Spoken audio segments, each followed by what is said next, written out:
Well, and I think that's the corporate mantra. Make as much money as you can and try to get away with as much as you can.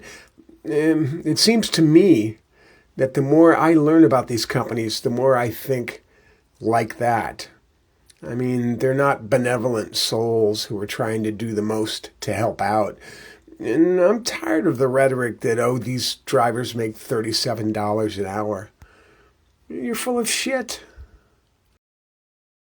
In recent years, Uber has been under fire for its poor treatment of drivers, including issues of wage theft, unfair deactivation practices, occupational safety and health violations, and algorithmic wage discrimination, where companies use black box algorithms to opaquely raise prices for passengers and lower wages for drivers. Up until very recently, drivers went unprotected by California and federal labor law. Their status as independent contractors, established by rideshare companies Prop 22, stripped drivers of their employee rights like health care and minimum wage. Moreover, they were barred from forming a legally recognized union and engaging in collective bargaining with their employers. Nevertheless, drivers are not taking this lying down. Enter Rideshare Drivers United, or RDU, an independent, driver-led union formed by California rideshare drivers themselves. Since its birth in 2018, RDU established chapters in Los Angeles, San Francisco, and San Diego and has grown to over 20,000 members. RDU advocates for fair pay for drivers, deactivation protections, algorithmic transparency, and the right to a union. They do so through public pressure campaigns and strategic litigation to contest rideshare companies' rampant workplace violations.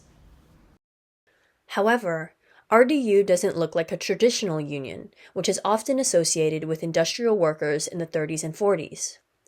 Workers built relationships with one another on their shop floor, filed for union election, and negotiated collective bargaining agreements.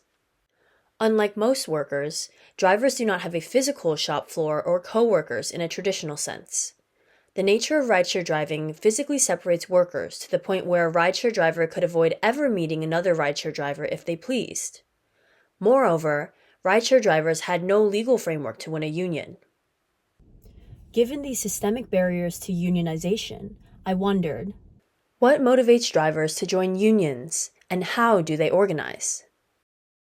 In the summer of 2025, I interviewed 12 RDU members about their motivations to join the union and their experiences with labor organizing. Additionally, I observed and participated at union meetings, public protests, virtual driver orientations, phone banking sessions, and petitioning at airport holding lots. I found that drivers were particularly attracted to RDU because of its grassroots origins and driver-led horizontal leadership structure. RDU members placed importance on the rideshare driver identity as a prerequisite to organize other drivers, and hence were skeptical of large bureaucratic unions without drivers represented in their leadership. This sentiment is best reflected in the tension between RDU and a larger, more resourced union, who I will anonymize as LBU. Both unions sought to organize the same base of rideshare drivers, but they were critical of each other's strategies to do so. This was partially because some RDU members held negative perceptions of unions writ large, and viewed RDU as an exception to the corruption and inefficiency they associated with established trade unions. For example, Victor, critical of the union at his previous grocery store job, said, RDU is by the drivers, we're all drivers. So I was like, okay, great, at least we're not corporate union. It's just been corruption, right? By corporate unions. They just take money, don't help, don't do nothing. You do too much work and you don't get nothing out of it. Interestingly, Victor views RDU in opposition to other unions because of its all-driver leadership. His preference for RDU's structure and membership composition reflects two different approaches to unionism.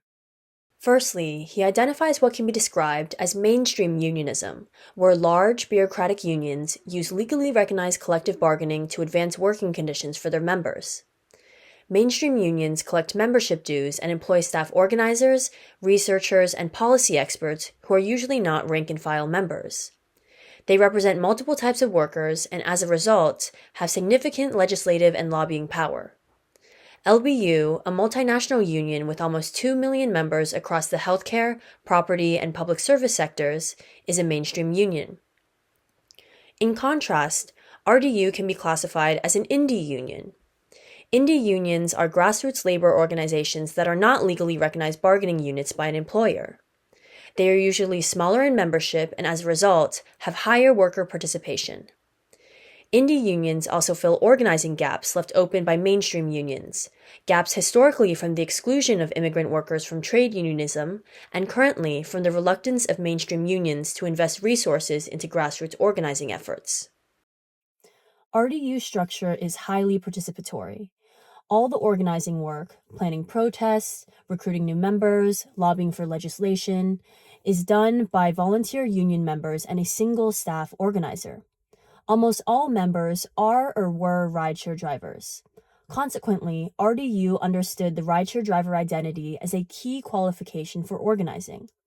The grueling experience of being a driver, going hours without a bathroom break, sleeping in your car, dealing with rambunctious passengers, is what makes a legitimate organizer, not knowledge of industry policy or technical expertise alone. Elena draws a clear line between RDU and LBU on this basis.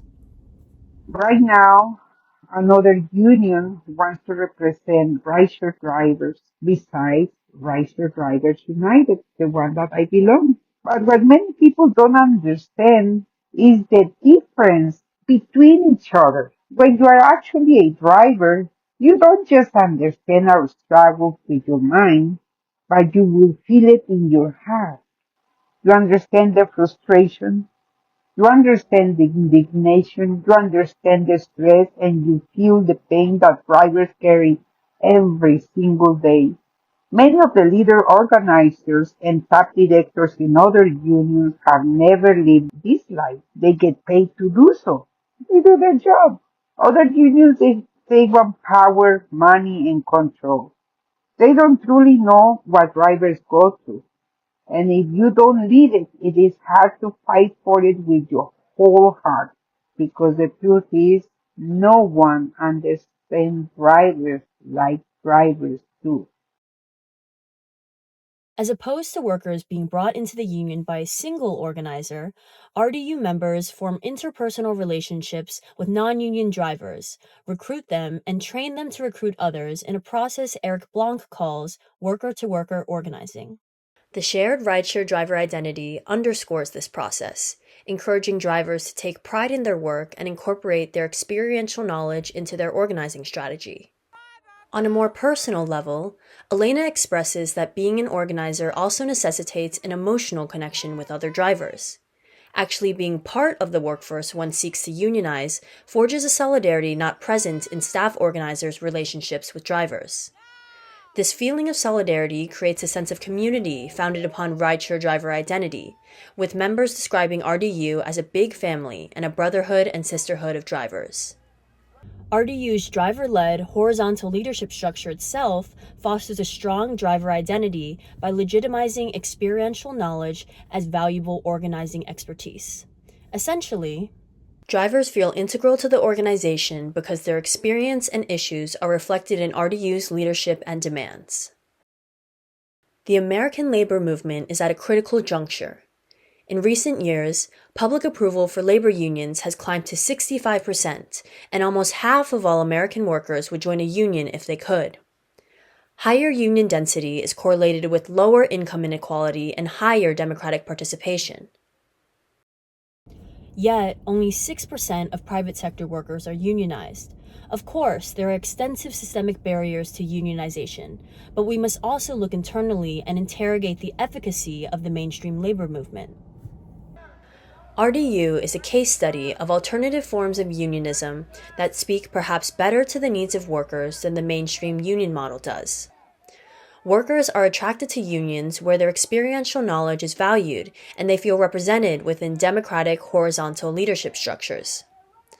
As the legal landscape becomes more hostile to pro-worker organizing, the mainstream labor movement can learn from indie unions' ability to build worker power outside the collective bargaining process. Indie unions like RDU, which sprung up from the ingenuity and resilience of workers themselves, may hold the key to labor's future.